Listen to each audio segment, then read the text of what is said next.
Listen, I don't care if you want to go to class or not, but I'm running because you're not showing up to class, which is making me mad because I don't want to run any more than I already do run. You're telling me all I have to do is go work out every day, go get on planes on time. To me, I would never be late to anything. I'd honestly be stressed. I'd probably sleep at the airport. Dad used to tell me all the time. Son, don't worry about the mules, just load the wagon. All right, welcome to another episode of Rock Chalk Unplugged. I'm Chris Teahan, my co-host Mitch Lightfoot, and today we actually have three national champions on your screen right now. Welcome our guest Cole Aldrich. How you doing, Cole? Great, I'm doing great. Just enjoying this nice hot weather here in Minnesota. Cole, I wanted to give us an update. What you've been up to since you stopped playing ball? Talk about your little family life and what you got going on now. So my last season that I played in China in a town called Tianjin. It was outside Beijing, like 2 hours. We had like 15 million people. So that year was 2018-19, I think it was the season. Yep. I ended up spraining my MCL kind of on like a freak play. Guy drove from the top of the key, got fouled, and just kind of chop blocked me, and came home, rehabbed, was going to continue to play. Then my wife got pregnant, was going to be due in January, and I was like, okay, well, I'll take the winter off. I don't want to be anywhere or have her come with me. And then my son was born in January, and COVID hit in March, so it was just kind of like, I'm not going to go anywhere, especially now, because you really couldn't, and that was just kind of the end of it. So now I'm an avid player. I just hang out with my little one. Yeah, for sure. And you're a homegrown kid. How was that experience playing in China? I mean, I'm sure like you played in the NBA, you really didn't go overseas at all until then. So was that like a complete culture shock to you? You know, I had been to China twice before with the NBA. We played like an exhibition game. But that experience is far different than my time playing for the CBA. It was tough. It's very different. There's not a whole lot of people that speak English. Understand culturally it's different. The game is different. My role was far different than what I had ever had in my professional career. I was a lot of the time in my professional career, I was basically just a backup guy. Go rebound, set screens, get Kevin Durant and Russell and Carmelo and all these other guys open and kind of stay off to the side. And then when I went to China, it was like, okay, well, now you need to score. Now you got to rebound. Now you got to do this. So, that part of the game was an adjustment. And I felt really kind of coming into my own right before I got hurt. But it just kind of happens. That's how it is. Having played with some like incredible players, the ones you just listed, like Kevin Durant, Carmelo Anthony, like Russell, all those guys, like of those, who was your favorite to get open and set screens for? Who's your favorite teammate of those guys? I know it's hard, but yeah, I have to say KD was. We all were so young in Oklahoma City, so. The thing about it back now, everybody was like 22, 23, maybe 24, and somehow we made it to the finals. I mean, we lost to Dallas when Dallas won and Dirk kind of went crazy in the playoffs. That was 2010-11, and then so we lost to them in the conference finals, and then the finals we lost to Miami, LeBron's first. And that was a lockout year. We were the best team in the league. We should have won. We were in Oklahoma City. Back then it was 2 games at home, 3 on the road, and 2 at home. And it's switched now. So we lost game 2 at home, and then we had to go to Miami for 3 games, which is a long time to be in a city. Yeah. And we had to steal one, and we couldn't. And, they ended up winning. It was LeBron's first, and just kind of started that train for him. How was you mentioned the Dirk Nowitzki going crazy on you guys the year before? How was like scouting for him? I know you were a backup and saw limited minutes in the playoffs, but you're obviously guarding him. Like, what's the scouting report? Is it like a whole book just being like, hey, just pray to God before you go out there? Shoot him a prayer before Dirk shoots it fade away. I mean, you know exactly what he's going to do. You know where he's going to catch the ball. The thing that you have to do is you just have to, like, kind of wear him out over time.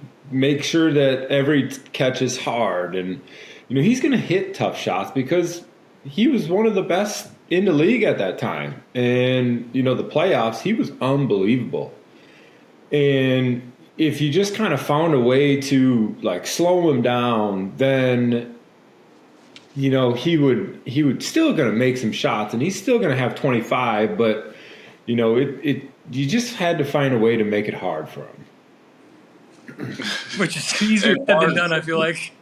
Yeah, hard isn't hard enough for that, man. He went on a tear that year. He was so good. I mean, he like, that run reminds me of Jokic's because he was just like, there's nothing you can do. You know, Dirk wasn't nearly as skilled as Jokic is, but, you know, in like the awkwardness, pure dominance, that's how it was. I mean, you would walk down the street and you would see Dirk, and he's kind of like hunched over. He walks all messed up, and you would be like, you played basketball and whatever. But to be one of the best, I mean, he was so good. He was an assassin. I mean, that fadeaway, you couldn't guard it. And I was a big LeBron fan. I mean, watching that series when they beat them in the finals, beat the Heat in the finals, I just remember watching it being like, or beat the Heat. I was watching like, what is this? Like, you would sit there and watch him play. Like, how can they not guard him? How does this man have 40 right now? And he's made 100 and like something free throws in a row too. There was no way to stop him. Yeah, he kind of started that transition of like the bigs being stretch and what the game kind of is now. Yeah.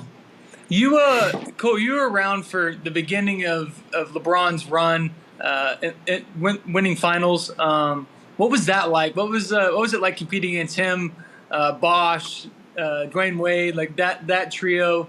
How good were they, and how hard was that to scout? They were so good. You know, when I think about my Oklahoma City days, I mean, it's easy to look back at it now and think, you know, what could have been or what should have been. Because, I mean, at the end of the day, we had 3 MVPs on that team: Russell, KD, and James. So it's just damn, Chris. All right, we're good now. My mom's home. Jesus Christ. Hey, Donna. All right. No, she's all the way upstairs, but both the dogs were laying underneath me. All right, keep going, Cole. My bad. So, I mean, we had 3 MVPs on that team with Russell, James, and KD. And, you know, I'll kind of tell you a crazy story. We had practice. That was going to be my 3rd year in the league. And we had a practice on a Saturday, which is normally, so we had practice Saturday, was going to be off Sunday. Monday was going to be kind of a lighter day. Tuesday, we're going to fly to San Antonio for a game on Wednesday. And Saturday was like kind of a notorious, like, it's end of training camp. We're going to have like a good solid practice. Sunday will be off. And then Monday kind of get into the season. Saturday was like, we showed up. It was weird. It was quiet. We like had no contact. We just basically got shots up. It was kind of like a real weird practice. And I remember hopping in the cold tub, and there's like a hallway with windows, and I could see James kind of walking back and forth, and he'd go outside, and he didn't look all that happy. Just didn't really think about it. But they had just extended Serge Ibaka like the day before or a few days before. And come to realize James was talking to his agent about, you know, kind of all that was going on. And I want to say James asked for like 55 and they were going to give him like 50, which was like a huge thing. I mean, he was a 6th man of the year. He had a really good year the year previous. So now as you kind of think about it, like that $5 million really doesn't mean a whole lot. It kind of changed the scape of everything. But I kind of went home and I hung out and I was playing Xbox it was like 9:30 at night. I get a call and I look at my phone and I'm like, oh man, what's my GM calling me for? Like, it's 9:30 at night. What the hell? What does he need? I pause the game and I pick it up and he goes, hey, I just want to let you know you've been traded. You're going to go to Houston. Somebody's going to reach out to you. Yada, yada, yada. I'm sitting there, I'm thinking like, damn, dude, I'm in Nuketown right now. I'm trying to get my kills up and now I'm getting traded. Now I got to go pack all my shit and just, what's going on? And I remember my wife was at homecoming up in Lawrence with some friends, and they were out at the bars and hanging out and whatnot. And I'm like calling my wife, calling her, texting her.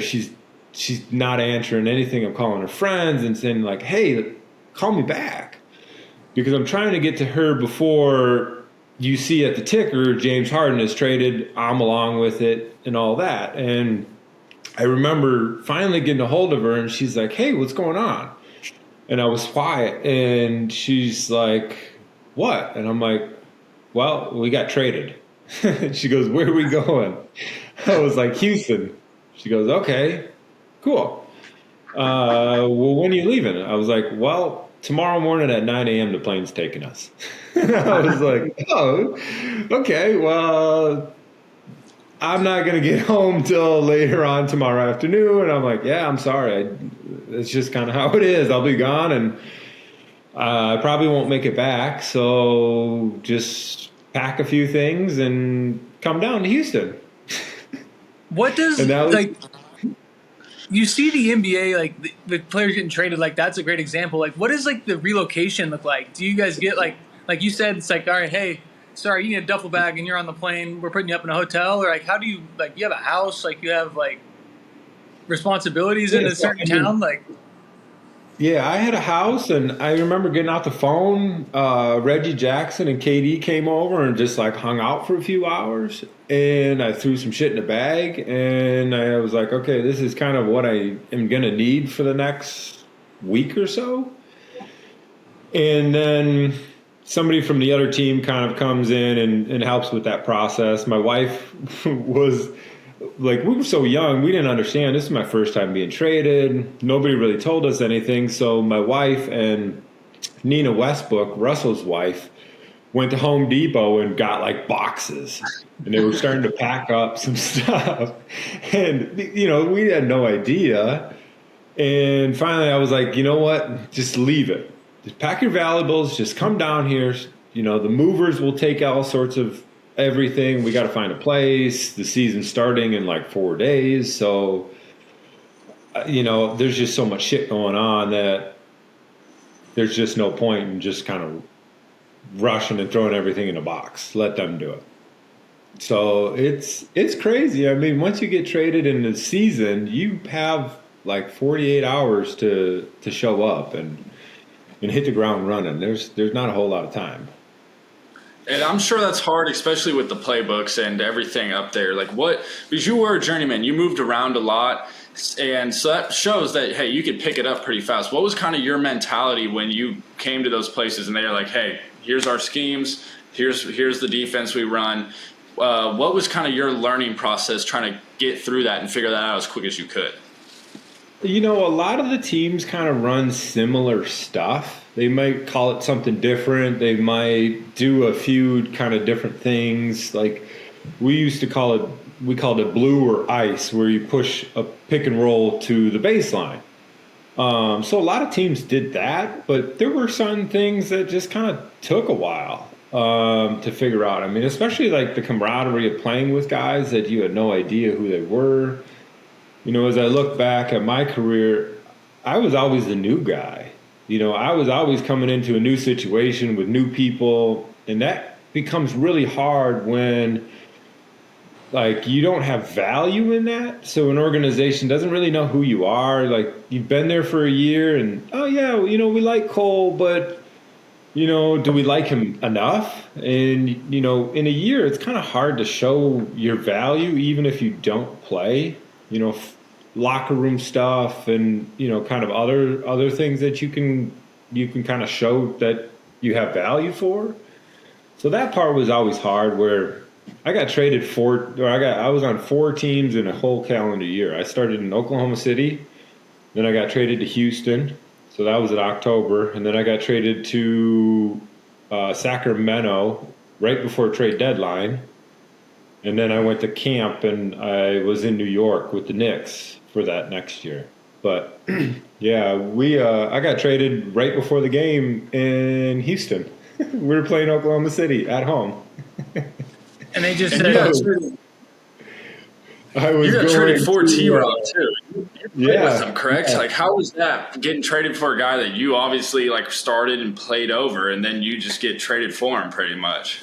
Yeah, it was crazy. So we had like 6 guys get traded that day. And normally we have like a meeting at 40 minutes before the game, and we kind of go over all the game plan and all that. And then once that meeting's over, then you just kind of disperse, do what you need to do, and then you run out through the tunnel and do warm-ups and whatnot. And I remember after that meeting, I was going out to the tunnel, and our head trainer stopped me. He goes, "Hey, meet me in my office." And I was like, "Where am I going?" Because, it's a weird thing. You're telling me meet me in my office. You're going to trade me. I trade deadlines in 2 days. So, like, where am I going?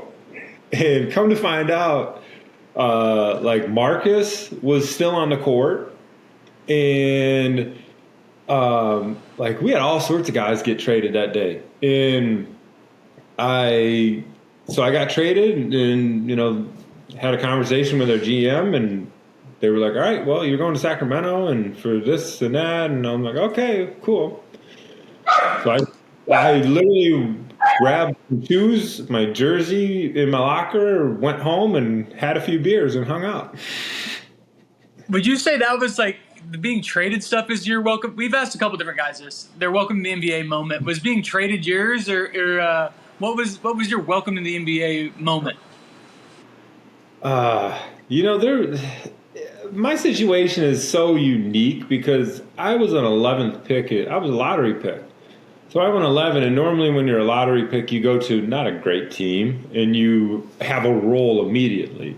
I went to a really good team that was established, and there's no space for me to play. I wasn't like Greg Monroe going to the Pistons, where he is immediately playing and he's got to do everything. And, I came in and we had Nick Collison, we had Nenad Kristic, and then we had Perk and Nazi Muhammad. So we had a bunch of old guys, and I wasn't going to play. So it gave me an opportunity to kind of learn more and get better. But, in hindsight, maybe it hurt my career a little bit. I don't know. It kind of gave me an understanding of like how to work through some adversity early on, even though, because you're excited and you're like, "Hey, I'm the guy. Like, I want to play and I want to do this and I want to contribute." But when you got to take a back seat, it's tough, and you kind of never know how to navigate that. I think that can definitely relate to like today's day and age, even of college basketball, like with the transfer portal, like the not having to sit out. Like, people can just say, "I'm unhappy in this situation. I don't have to pay any dues for transferring. Like, I can just up and leave to a different situation." Like, I think there is something to be said for having to pay your dues and having to go through a little bit of adversity to make sure you're going to be in a better situation. Yeah, I mean, you look at my freshman year when I came to KU. I came in and we had Sasha, Darnell, Durrell. I mean, we had guys that I was fortunate enough to play all 40 games, but I played probably 10 minutes, maybe 8 minutes. I didn't really play a whole lot throughout those games. So I kind of had to take that back seat too. I was a McDonald's All-American. I came in and was thinking that maybe I was going to contribute, but we had all these really good big guys. And then, D Manning was like, "Hey, we're gonna make this kind of a longevity thing where you're gonna learn so much, you're gonna get better. Right now, we have guys here," and you walked into a situation that just didn't enable you to play as much as you normally would. So I think kind of coming into that situation helped me. But, I mean, just my whole experience my freshman year and sophomore year and my junior year was awesome. So let's bring it back to the beginning.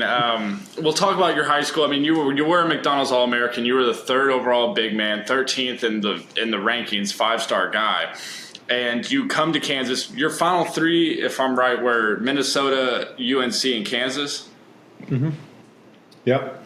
And so you played sparingly your first year, but that was the best meme.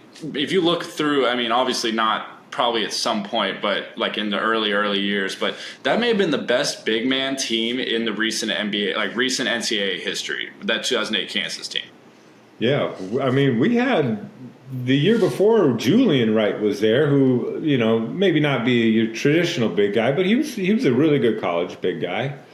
I mean, we had some really, really good players. It wasn't just like we had one good player, because Shady was really good, but Darnell was also really good. Like, Darnell was kind of that tough, like, hard-nosed, you know, he was from Oklahoma, had a tough growing up, and, you know, he'd dive on the ground and throw his body everywhere, and then you have big old Sasha. I've only heard folklore about how strong that man was. Connor reminds me all the time, be like, Sasha Khan, he was made in a Russian lab. Like, there's no way a human being can be that strong. Yeah, the nicest, sweetest guy ever, but he was so strong. And they had the pointiest elbows. Oh, that's the worst. I mean, he told me a couple times, I think he told me his welcome to Kansas story was Sasha hit him with the screen, and Connor hit his shoulder with his face, and he was like, I'd never bled so fast, and my cheek had never like blown up as fast as that. It was like, literally, I hit him, and I already had a black and blue cheek that had a cut on it. Like, it was just immediate. And I've been here for 3 hours. Yeah.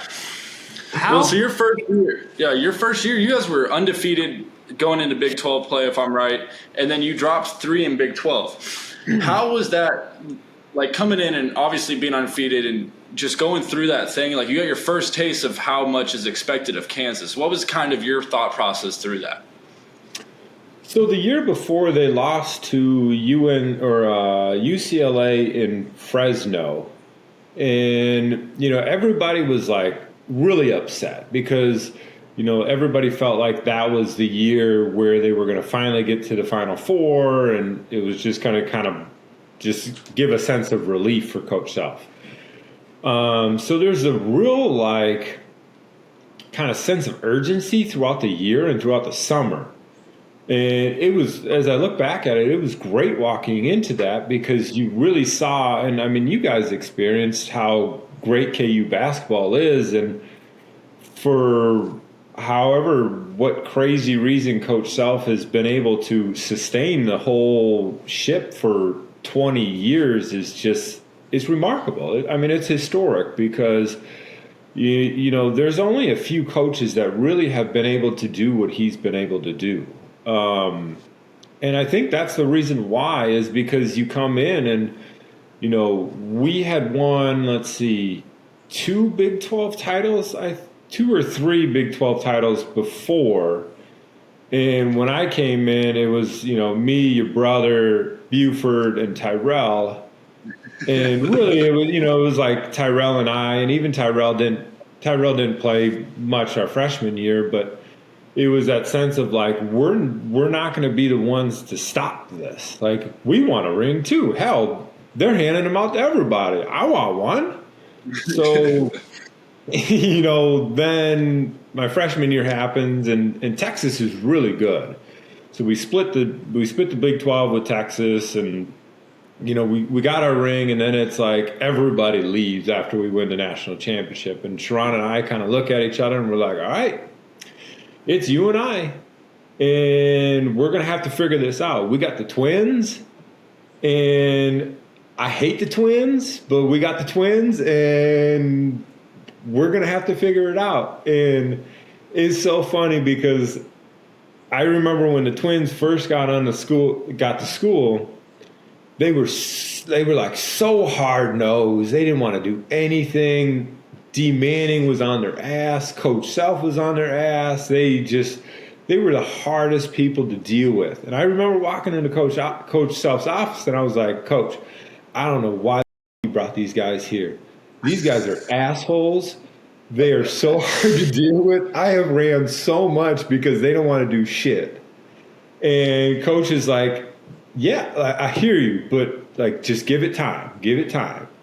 And over time, I mean, you know the Twins. The Twins are awesome. They're great. Like, oh yeah, they're so fun. They're funny. Like, Miss Angel is just a sweetheart. They're great people, but like, Coach just needed to get them out of like what they're so used to and just kind of break them down a little bit and help them realize like we needed them to be really good.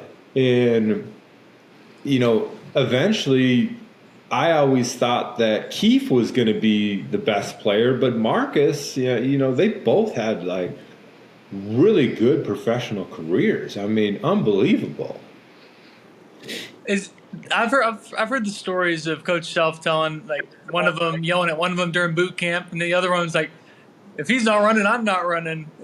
Are those stories true? Like, I've always heard those and been like, "There's no way somebody's gonna tell Coach they're not running during boot camp." Like, oh yeah, they were so stubborn. They, you know, because they're Philly guys, and they had everything kind of lined up for them throughout their high school career. And when they got to Coach Self, it was like, Coach is like, you guys, this is my ship and I'm driving it, and I don't care what you guys say, but this is how we do it here.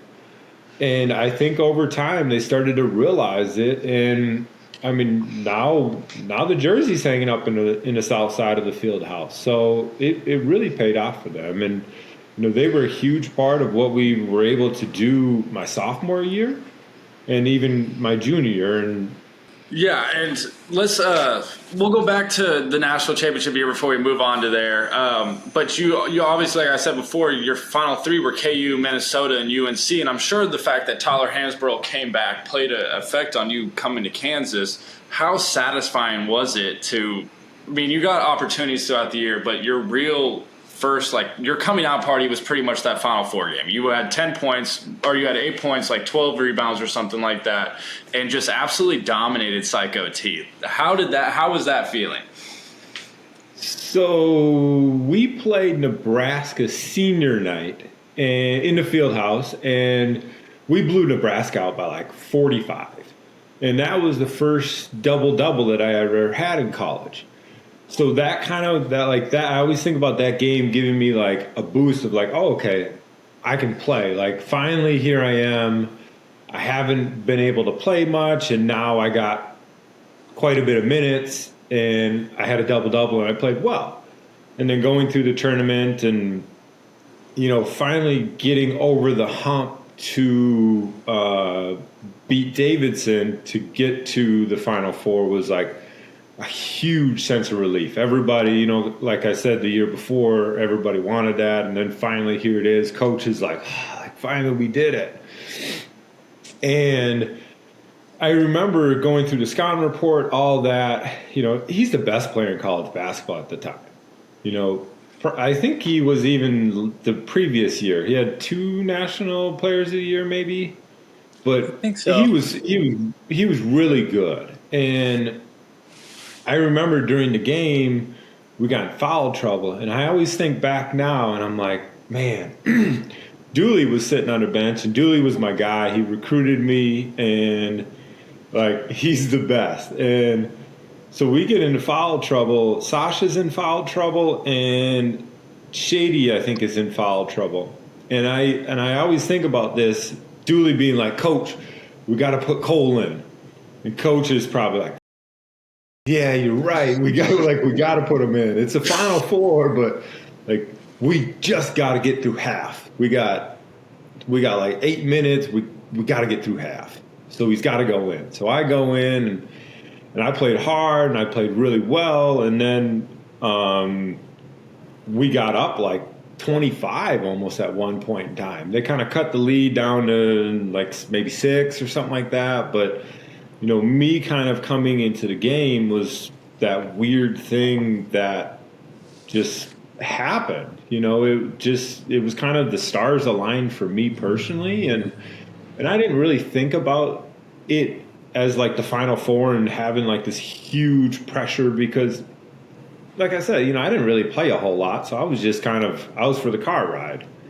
And then I was like, oh shit, okay, now you got to go play. You got to go do something. I thought, okay, well, this is it. This is make or break, and I got to go find a way to do something. And I had a few blocks, a bunch of rebounds, and got us through half. And I always look back and think about what the coaches probably thought when they had to put me in. They were like, man, I don't know what this is going to do, but here we go.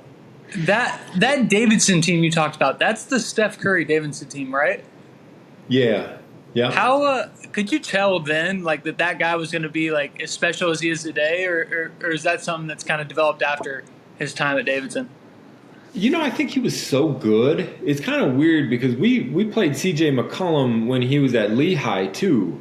I think my sophomore year, but you see these guards and you're going to be a good guard if you're bringing your team to the Elite Eight. Like, you're a good player, and I never knew at that time like what it would actually turn into because he was never a guy like Tyreek Evans, who was like this hugely touted, like, I'm All-American, McDonald's, and in college. He was just a really good player and could shoot the ball. He was thin, kind of wiry, just found his way around. But he was good then. But what he's turned into now it's unbelievable.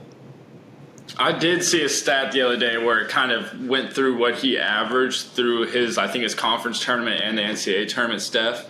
And he averaged 31 on 48% from 3, 55 from the field, and like 95 from free throw line. So I looked at that and was like, okay, that's legit. If you're averaging 31 in a college game, especially in 2008, the way that the game was played, and it wasn't like today, is like, to do that is literally unheard of. He was going psycho.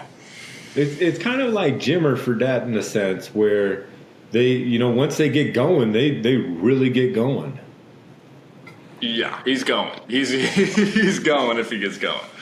Cole, I want to take it back to when you're getting recruited by Kansas. What was your recruiting experience like from Coach Self? We've talked to a couple of different guys about their recruiting experiences. I wanted to see how it's evolved since you got recruited by him.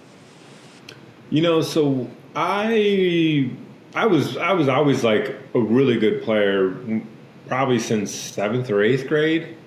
And let's see, it might have been 8th grade is when Minnesota officially offered me a scholarship. In that sense, they couldn't do it because I was an 8th grader, but they were like, hey, when you're old enough, we'd love to have you come here. And then Lute Olson at Arizona was another guy that highly recruited me, and I liked him, but, just kind of waited, and I went. So my AU coach's sister lives in Lawrence, and it was just one of those things where I'm like, yeah, let's go to a game. Why not? So we went to a game, and Shannon, who now this is kind of like a whole weird small world, but Sam Presti's wife, Shannon, was a manager for the team. And she was the one that showed us around. Here's the locker room and campus and all this. And I was like, wow, this is super cool. And I kind of just we went back every year, and then we would play in the Jayhawk Invitation, which was an AU tournament. And I just it was Joe Dooley was the one that really recruited me, and I love Joe. I still talk to him from time to time now, but I like Carolina. Joe Holliday, who was at KU with Roy, recruited me at Carolina, and it was hard because I liked Carolina. They were good. I liked KU. What really came down to it was the distance. I would be able to just drive down, have my family come down, because we'll call it a 7-hour drive. So they could come down for a game or a long weekend, or I could come home. It was never having to hop on a flight, fly to Carolina, fly home. It was just kind of the convenience of having some family around. And I had never been to Chapel Hill until later. But I just, I loved KU. KU was great. It was that Midwest feel that I grew up in. The people were wonderful. They kind of brought me in, and it just felt like home. In your sophomore year, that was the year you really came onto the scene at Kansas. You were Defensive Player of the Year in the Big 12, first team All Big 12, first team All Defensive Big 12. What was your decision that summer to come back to Kansas? Because you ended up coming back for your junior year. Was that a hard decision, or was it just you never even thought about it? You were trying to stay 4 years at Kansas. It was kind of hard. It wasn't really hard. It really probably just came down to just wanting to get my degree. My family, I was the first one to ever get my college degree or go to college at first. And then, my freshman year happened, sophomore year, it was like, okay, well, you could go into the draft. And I sat down with Coach, and then I sat down with Scooter, and I'm like, hey, Scooter, what can I do to get myself to a place that I can graduate later? Because, here I'm in this weird place that I want to go and make money and be in the NBA and kind of pursue those dreams, but I know the other side of it, that basketball is not going to last forever, and I need to have something to fall back on. And I just ended up deciding to come back, and Scooter and I were talking, and he's like, the one thing you could do is you could become an academic All-American. I was like, what? He goes, yeah, you have to have a 3.3 or a 3.5 GPA and all of these things. And I'm like, okay, let's give it a try. Let's do it. So the hardest thing was that was my junior year that happened. And, you guys know how hard the spring semester is just because games and you're gone and all that. I had like 17 credit hours. I had so much crap. And it was just mainly to, like, get ahead of the game because I knew when I came back from my junior year, I said, I'm not going to come back for my senior year. I know that unless I get hurt or something like that I'm going to be gone, and I want to set myself up for, the least amount of credits. And I had probably like a semester and a half left after I went to the draft and played. And that took me, let's see, I graduated. So here's the crazy world is I got traded from Oklahoma City to Houston, and then Houston to Sacramento. Ended the season in Sacramento, flew to KU, graduated. That was in April, March, whatever that, it was early. And then I got married in July, and then I signed with the Knicks. So that summer was a whirlwind of things. It was kind of like, wow, here I graduated, and now I got married, and here I am in New York. So yeah, knock out all the big things in a year and a half. Get drafted, become an academic All-American, married, traded 3 times, and graduate. That's a ridiculous 18-month stretch right there. It was crazy. It was so stressful, but when I look back at it, it was hard doing homework on the plane because, game would end, and here I am like, oh, shit. I got to do this assignment, or I'm sitting in a hotel. And I understand when guys get done why it's so hard to come back. It's kind of like that catch-22 where some of these guys, I'll say like Xavier, for instance, Xavier Henry, who was really good freshman year, left, didn't really have any credits to his name, and, played a handful of years in the NBA and now is gone. He's not playing basketball anymore. So finding that other side where you're sitting there and you're like, man, I'm 28 and I don't have a college degree. I feel like I'm starting all the way over. I didn't want to get into that point. So that's kind of what made me do all that, and it sucked for a year or two, but I'm so happy that I was able to do it and just got it done with, and go on from there. Would you say your biggest, I mean, you obviously have a bunch of accomplishments. Would you say that the academic All-American was the most satisfying to you? Because it wasn't really in, like, your specialty's basketball. So winning basketball awards is one thing, but you're really winning it for basketball. And then something that, it means a lot to your family, meant a lot to you, and you put in hours that you really didn't have to. Mm-hmm. I always joke with Tyrell. Tyrell is my guy. I love Tyrell. We roomed and we still talk all the time. And he goes, "How the hell did you get academic All-American?" And I was like, I was smart enough to make people think that I was smart enough. and he just starts laughing because, Tyrell he's a PT, he's a physical therapist. And, during that stretch where I had all these credits, he's also sitting in study room when we're on the road during the tournament doing homework, and he's here learning about like the ligaments of each intersection of your ankle and all these other things, and I'm doing English, a whole different or communications. I'm doing a whole different thing, and it's so funny. We give each other so much crap, but I'm pretty sure he was an academic All-American himself. That's a pretty smart fellow right there. Yeah. It's better than you and I, Chris. Way better than you and I. Yeah. That 302C in the towers is, if you ever want to become a smart person, you find that room. Cole, what's it like going from small town where you're from, then you go to Lawrence, and then you end up in New York? How is that culture shock? Like, I can't imagine going from Lawrence to New York. It was crazy. I mean, I had been to New York. Everybody's been to New York, but living in New York, it's a whole different beast. There's 9 million people. There's subways and cars and taxis, and just like, where do I ever begin? Like, where do I get anywhere?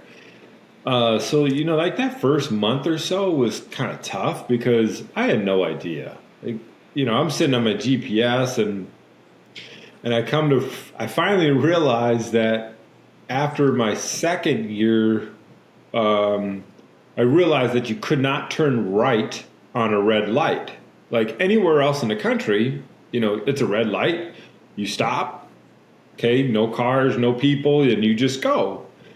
And it took me until my end of my second year to realize that you couldn't turn right on red.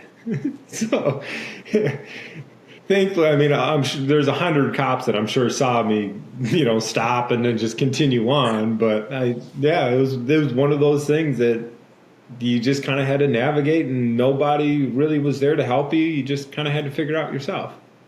Yeah, and you were a big Midwestern guy too, and New York isn't known for the hospitality.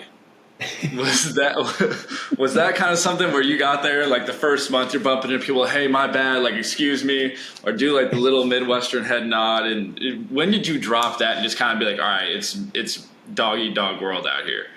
I think like one of the first times I walked in to get a coffee in the city, and basically the person at the checkout was like, "What do you want?" It was never, because if I go to a place here now, they're like, "Hey, good morning. Like, how are you? Do you have any plans for the 4th?" And, kind of that type of stuff. They were just basically, "What do you want?" I'm sure that's how it was.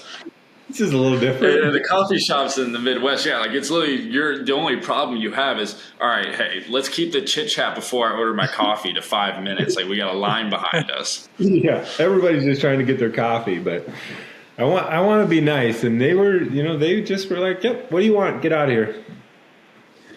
We talked to CB a little bit about this. He told us some crazy stories he got a parking ticket fine from his team for like $15,000 or something like that. Did you ever have any experiences getting fined by the NBA for something like completely ridiculous? I got fined one time, And it was my rookie year, I think. Yeah, it had to have been my rookie year. I was kind of bouncing back between the G League and the team, and I came back to Oklahoma City, and I had a workout at, call it 9 a.m. I got there like 8:45. I ate breakfast quick, and I was supposed to be in the weight room or on the court at like 9. And I walked up, and it was like 9:02, and I got laid into, and we call it a pink slip, and they would give you a pink slip on your seat, and they'd fine you and they would fine you for all sorts of everything, and that was the only time that I got fined. I never got a technical because I was like, you know what? I work too damn hard for this money. Why am I giving it back to them? Some guys would show up late to planes and buses and meetings and all that, and guys would just be handing money away. And I always thought there's no way. I work too hard for this. They are going to do everything they can to take it back. So why am I going to make it easy for them? And, for me, it was easy to show up on time. And that one time I was like 2 minutes late and I got hit for like $250. So it wasn't even like anything. It was just kind of like the principle of thought. Yeah. Like, yeah. You said you get fined for technicals? Like, even if it's part of the game, like, and you're just playing hard and you'll get a fine for that?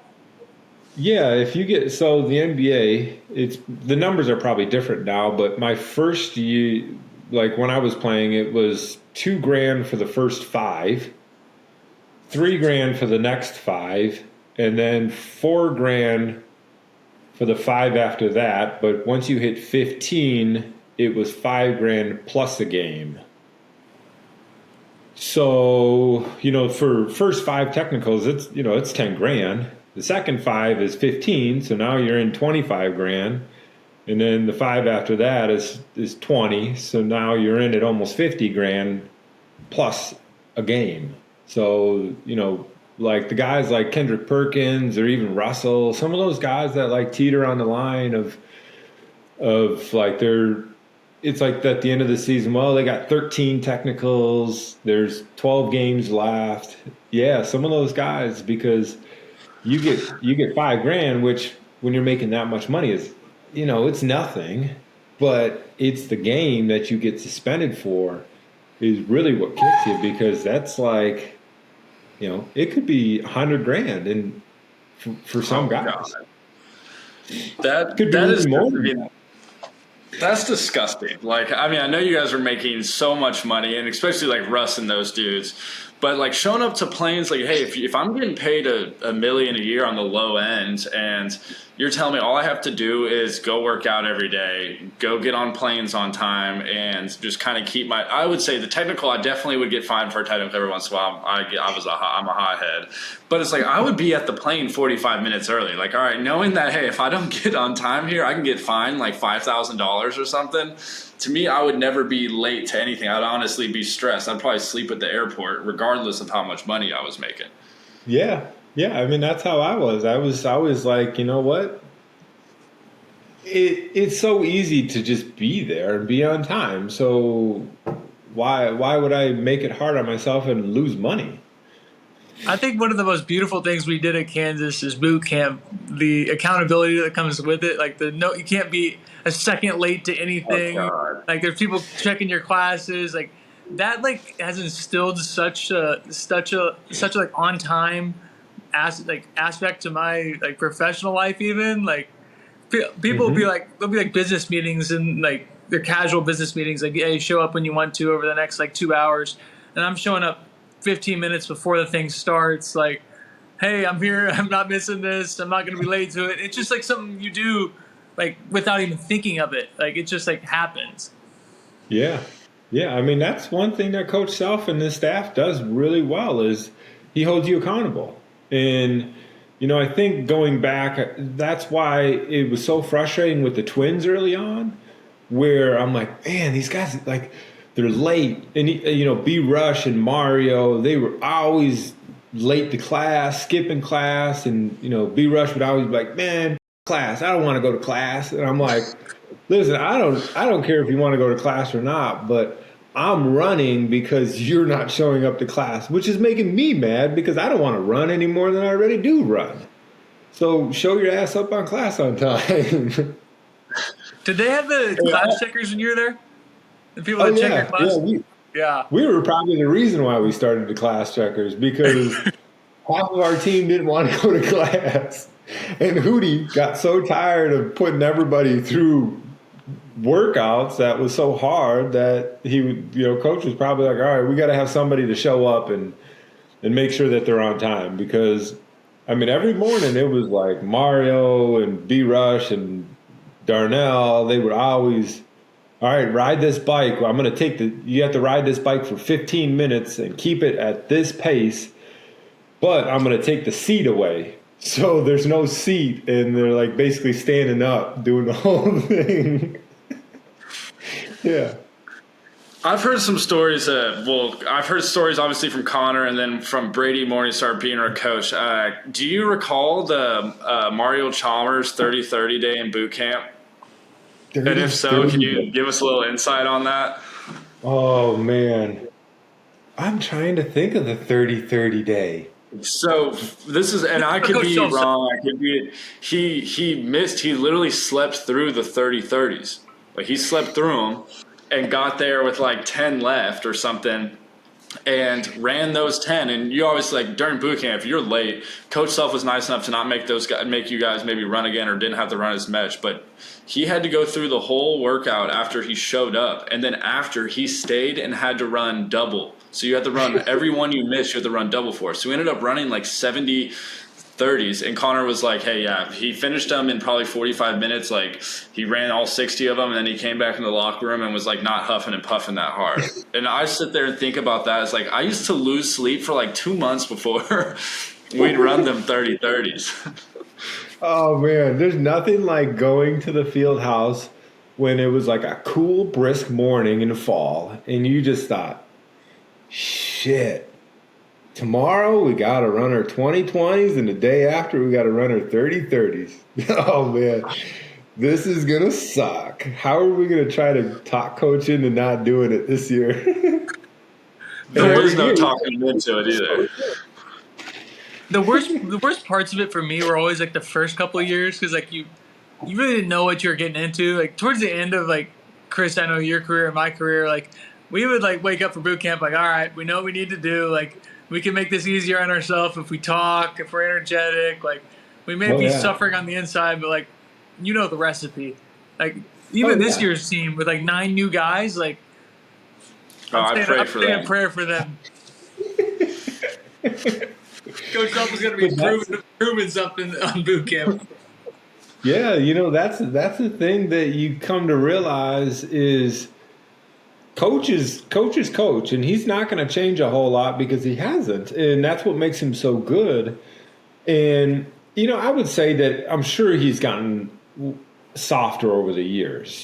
From when he was with us, like that was 20 years ago.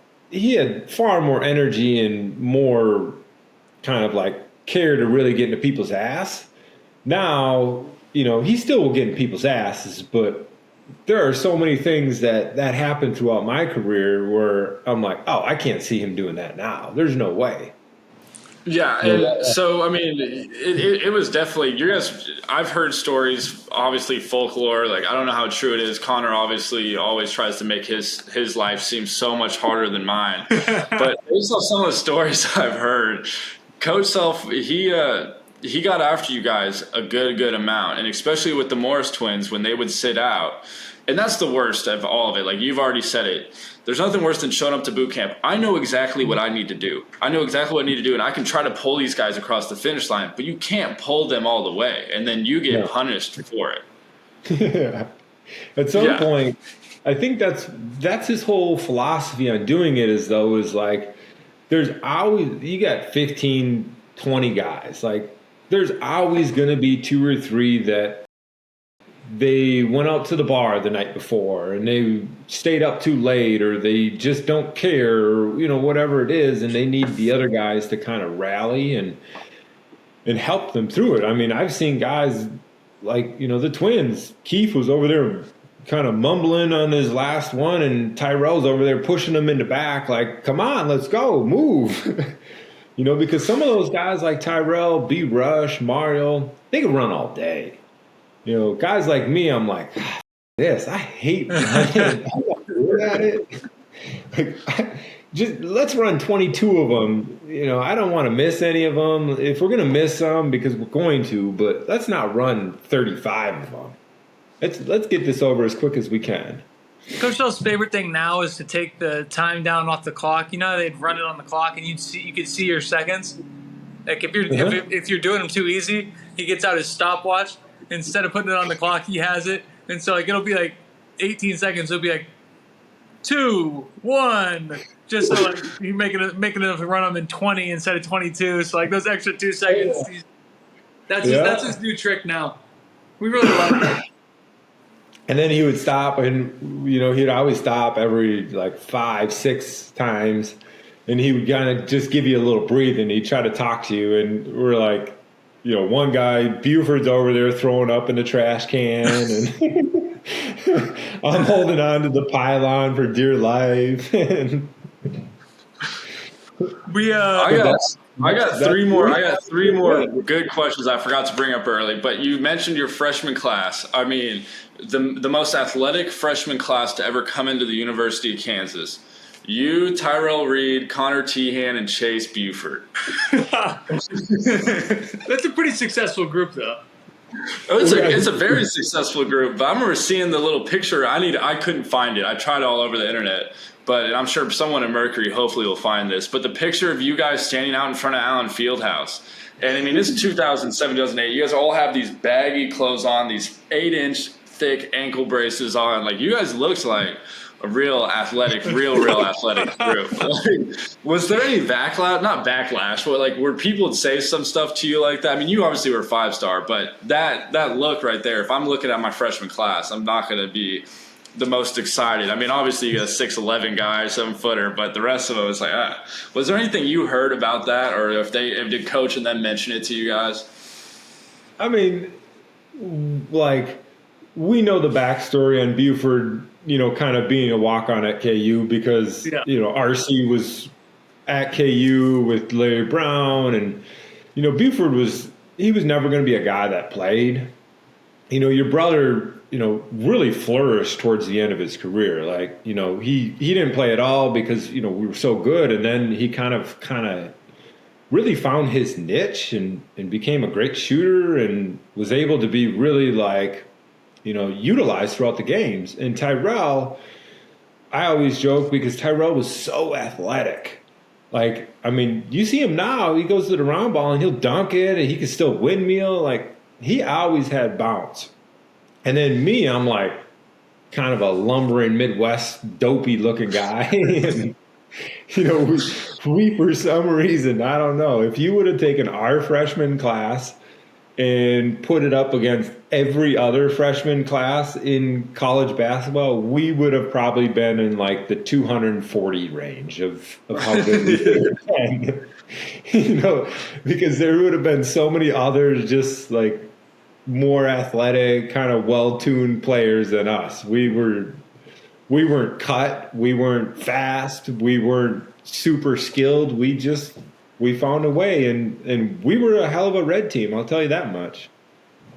Oh, yeah, you guys had to have been a hell of a red team. And if you really look, like, you guys are some of the most, like, that class was probably, outside of maybe a couple other people, like, the most successful class to come through Kansas. I mean, Connor went to 2 Final Fours. Tyrell, you guys all won national championships, Defensive Player of the Year, Big 12 championships, all of it. You guys were very, very decorated. But Connor brought it up earlier today, and I just remembered it, and I cried laughing. We'll have to find that picture. I'll find it. I'll send it to you today. I'm going to research it. Cole, I wanted to ask you one last question. Talk to us about your Dayton game, your triple-double in the NCAA tournament. triple doubles hardly ever happen in college basketball, and to have one of those in an NCAA tournament game, like what went into that game? Why were you so locked in, and what was able to make that happen? Man, it was kind of just like a crazy thing. We played NDSU the day before, and they had a really good low point guard, and that year, it was my sophomore year, we didn't know who the hell we were. Like, we just came off of winning the national championship. We went and played a few exhibition games in Ottawa, Canada. Like, we had some good players, but by no means were we a good team. We were a top 25 team, but I think we lost probably 8 games that year. But somehow we never lost at home. That was like a thing. I went 55-0 at home. I never lost in Allen Fieldhouse. So I never understood what it was like to be in the locker room and lost. I mean, we had a few games that we should have lost, but we never did.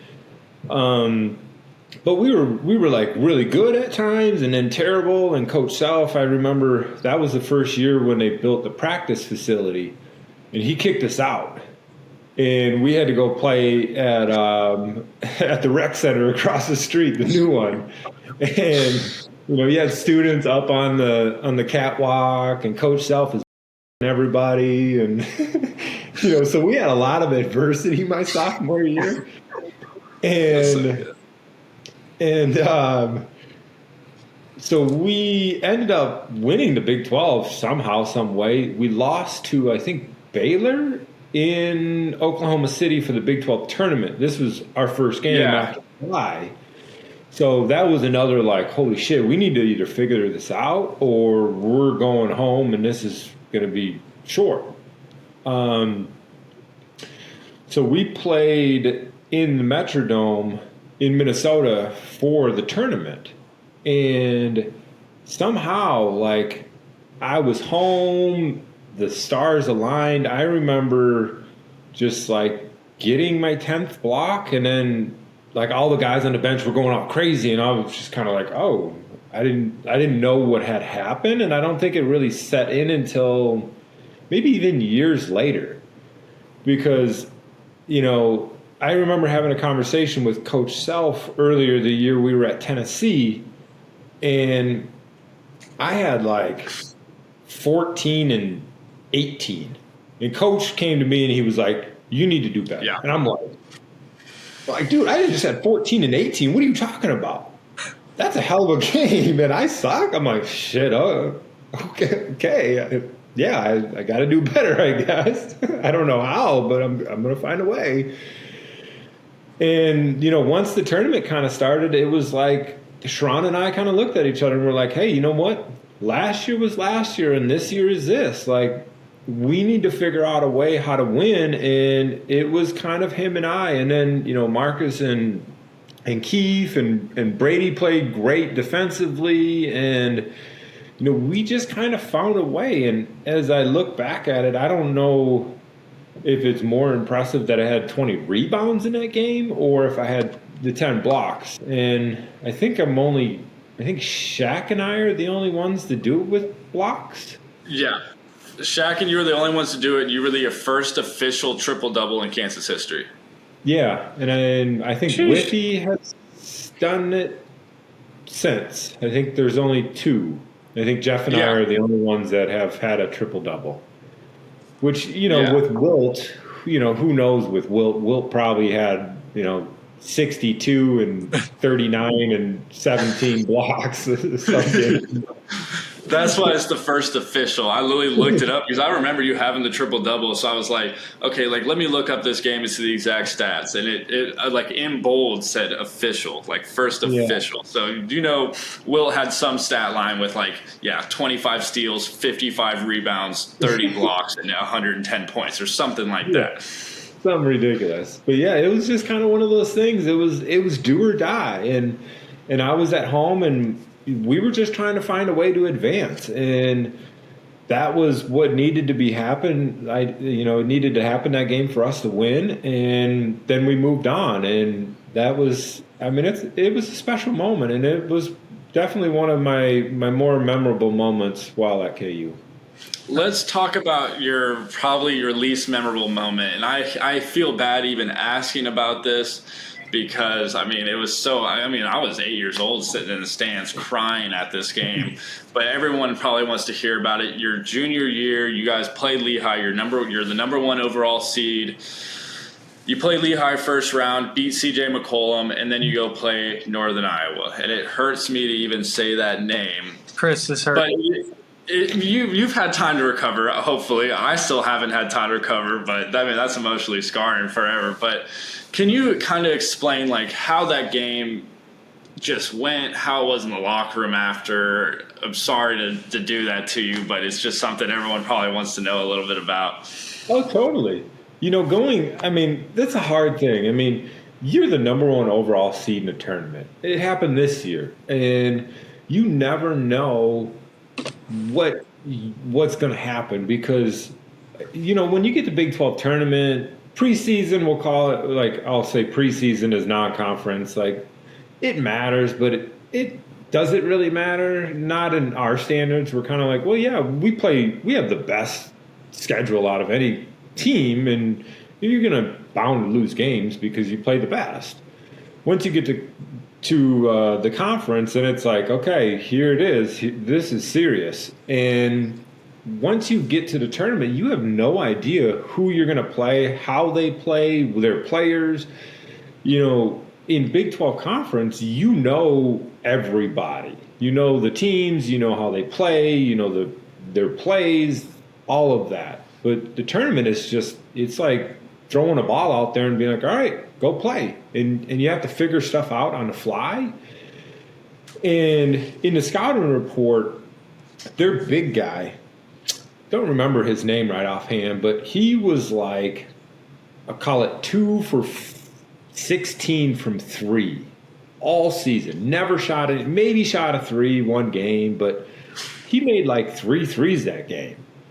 And, that was something that, I wasn't used to guarding.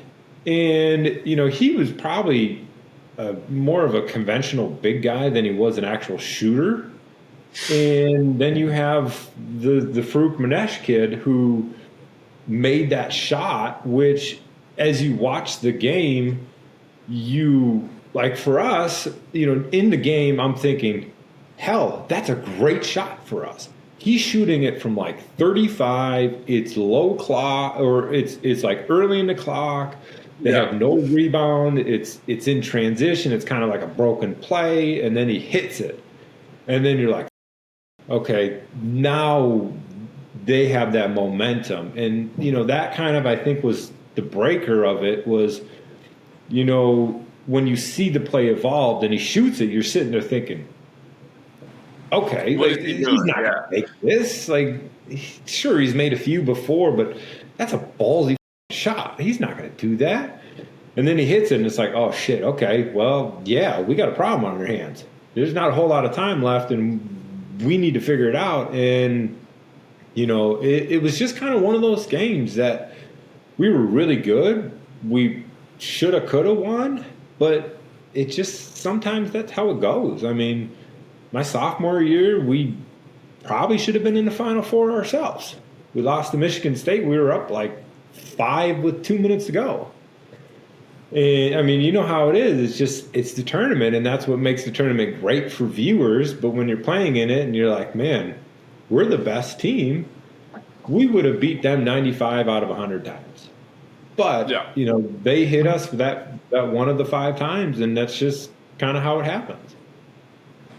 And they have nothing to lose, too, like you said. The dude was 2 or 18 from 3 the whole year. And that's what makes March Madness so fun, but at the same time so dangerous. These teams have absolutely nothing to lose. You're playing the number 1 overall seed. You're Northern Iowa. No one really knows about you. What are you going to do? You can be like, hey, yeah, Cole, you didn't shoot threes in college, but, hey, if we were the 16th seed against a 1 and you could kick one in, Coach Self would probably be like, all right, Cole, get him up today. If he starts hitting, he gives us a chance. Yeah. We're going to lose by 35. Well, nobody expected us to win. So what does it matter? Yeah. Well, Cole, hey, thank you for this. I mean, we could talk all day. I still have a million questions left. We're coming up on a little bit of time here. Appreciate you coming on. Glad that you're doing well, and it was a really fun time today. Of course. Thanks, guys, for having Well, I me. appreciate you, sir. We'll have to do it again. Right. We got a lot more stories. 100%. Yeah, we can definitely have you come back, and we should. I think we're going to start doing in the regular season, bringing on alumni to kind of review games. And like kind of talk to see it, because me and Mitch, people probably are tired of me and Mitch talking and seeing our perspective on things. So hopefully we can get you back during the regular season and break down some film on Hunter Dickerson and everything. So Yeah, that'd be fun. Yes, sir. all right, yeah, hey, thank you for tuning in to another episode of Rock Chalk Unplugged. We're out, Rock Chalk.